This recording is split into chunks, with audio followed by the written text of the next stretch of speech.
Bankruptcy and insolvency are not the end of your story. They could be the beginning of your comeback. Across the UK, over 28,000 companies entered insolvency in 2025. Now that's the highest in over a decade. And most directors who go through it, they can come out smarter and stronger. The ones who fall apart are the ones who wait too long or they bury their head in their sands. Now, if you treat insolvency like failure, the chances are you're going to put it off. You'll panic. You'll make bad decisions, and all of that increases the chance of personal liability. But if you understand how it works, what you can do, what you can't do, well, it might save your business or it might give you the best chance to start again. Now, I had a client in retail and they thought insolvency meant losing everything, the house, the car, the family security. But we explained the process. Yes, the company was insolvent and they had to close the company down properly through a voluntary liquidation. But as a result of that, he was able to buy his business back. He was able to trade again under a new company, debt-free, stress-free, and 10 times wiser. And he told me this, and I hear this all the time, Chris, I wish I'd have done it sooner. And that's what I want you to understand. Insolvency doesn't have to be about shame. It's a strategy. And it's a legal strategy that you can use. Now, there is a difference between bankruptcy and insolvency because I know a lot of people think they're the same thing. Insolvency is like a term. It's when a company or an individual can't pay the debts as they fall due or the liabilities are more than their assets. Now, for limited companies, this leads to options like liquidation, administration, or CVA. Now, bankruptcy, on the other hand, it applies to individuals. So it's like for a director personally, let's say they've given personal guarantees or they've got personal debts and they can't pay them. Bankruptcy is an insolvency option and it's handled through the insolvency service and it usually lasts about 12 months.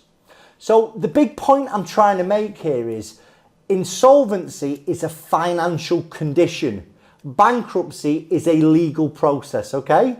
Now, I want to talk to you why I think you're going to think it's not as bad as you think, okay?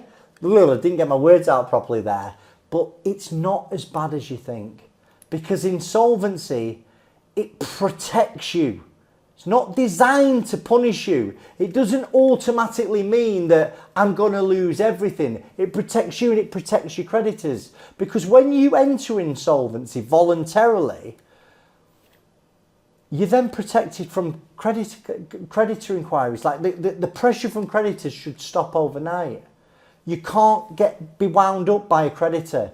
Bailiffs can't come to you. It's like hitting a pause button and it stops the bleeding. So hopefully you can start rebuilding. And it can give you a legal reset, okay? I mean, bankruptcy on one hand, it clears most unsecured personal debts. Liquidation clears company debts that are tied to the business. And it's not about losing, it's about ending what's unfixable so you can rebuild something that works. Sometimes you don't need rescue or you can't be rescued. What you need is a restart. And that's it. It's like, is your business fixable?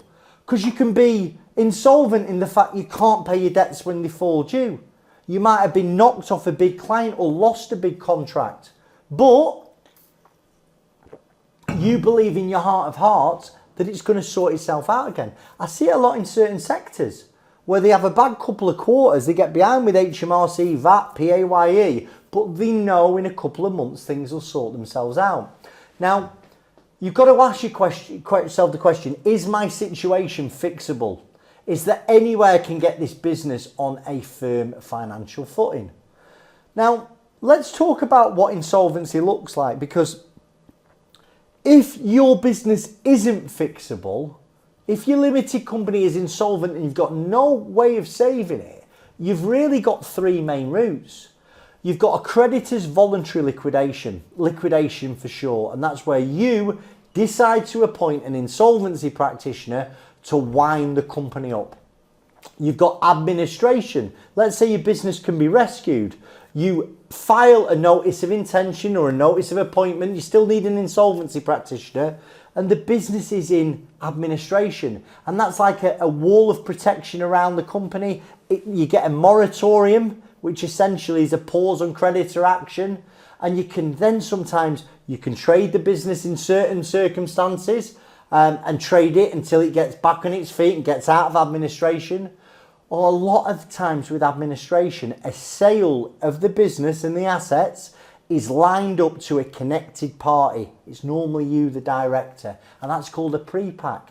And that will save and preserve goodwill. It can save jobs.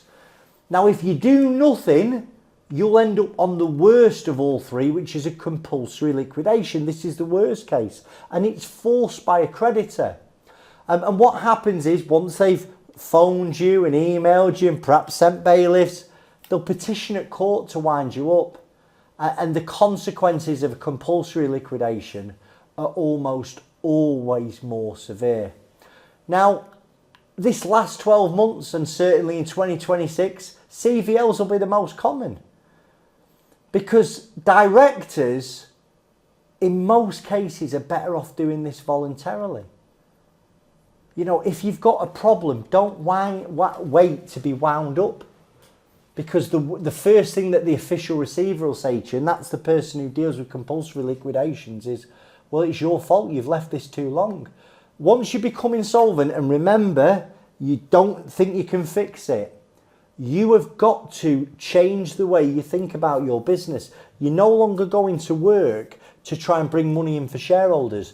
You can't make the creditors' positions any worse, okay? Now, there are a number of things that directors get horribly wrong. And mistake number one, just touched on it, is they wait too long. I mean, I get the phone call when there's a winding up petition on the doorstep. I get the phone call when they can't make payroll on Friday and it's Thursday. I get the phone call when there is a bailiff at their doorstep ready to take goods. So the earlier you act, the more control that you have. Please don't bury your head in the sand thinking this will get better, this will get better. Because in my experience, it doesn't, it gets worse. Now, mistake number two is towards the end, they're starting to mix personal and company finances. So if you're using your business money as if it's your personal money, it's going to blur the lines. And that's when you can become personally responsible for something called an overdrawn director's loan account. Now that's when you owe the company money, and an insolvency practitioner is going to ask you to pay it back. And it's generally that last 12 months of trading. Most directors will take too much money out of the company that last 12 months, and they don't do it intentionally. But they're told, and I'm told the same thing, take a little bit of PAYE every month, say £1,000 a month, do the rest as a dividend, okay? But that terminology is not right. You can't take a dividend, you take a drawing in anticipation of a dividend. But bearing in mind, if you're staring insolvency in the face, the chances are the last 12 months or even the last 6 months, you've not been profitable. Therefore, you can't take a dividend out of the company. And that money that you've taken in your head as a dividend will be treated as an illegal dividend and converted onto your director's loan account, and you're going to be asked to pay it back. And that's when you're going to become personally liable. So be very, very careful. If you've become insolvent now, you need to look at how you're taking money out of the business. You certainly shouldn't be taking anything above and beyond salary. In fact, you know, if anything I've said to you so far has sort of pricked your conscience, you want more info, go into the comment section, the description, click on that link, put your details in. One of my team will call you today for some free and impartial advice.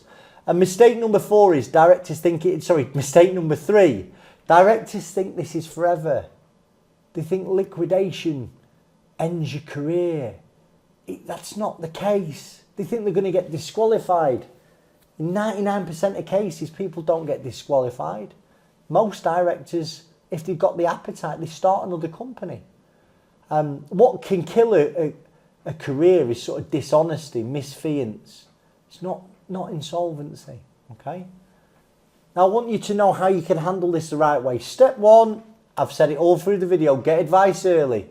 Once you are missing tax payments or supplier payments, call someone who deals with insolvency daily. And that's probably not your accountant. Now, I want you to call me on my team, but you might not like me. You might not like four-eyed chaps from the north of England with no hair. But speak to somebody.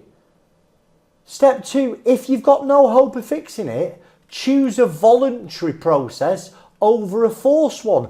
Always choose voluntarily before somebody winds you up, because voluntary gives you a degree of control. Forced takes that control away. And let me tell you, the consequences for a compulsory liquidation are almost always worse than when you do it voluntary. And step 3, try and protect your conduct.